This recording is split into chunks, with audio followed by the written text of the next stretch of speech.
ప్రేరేపణ కలిగి ముగ్గురు దగ్గరికి వచ్చామంటుంది, అయ్యా మీరు మా ఇంటికి వచ్చి కాస్త భోజనం చేయండి, తర్వాత మీ ప్రయాణం ఎక్కడుంటే అక్కడికి బయలుదేరిపోవచ్చని తెలియపరిచారు.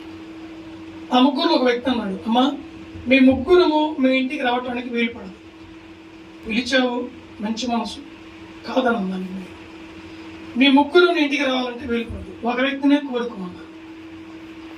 మీ పేరు నాకు తెలియదు కదా చెప్పమని అడిగింది. వింటున్నారా? అప్పుడు వాళ్ళ ముగ్గురులో చదువుతున్నాడు, ఒకని పేరు సంపద అంటారు. ఏం పేరు? సంపద. ఇంకొకరి పేరు ఏందయ్యా అని అడిగింది. నా పేరు జయము అన్నాడు. ఏం పేరు? జయం అన్నాడు. ఇంకొకరి పేరు ఏంది అని అడిగాడు. అతని పేరు ప్రేమ అన్నాడు. ఏంటంటది? ముగ్గురు పేరు చెప్పారు. ఈ ముగ్గురులో ఒక వ్యక్తి వస్తాం కానీ మిగతా వాళ్ళము మేము రాము అన్నాడు. అయితే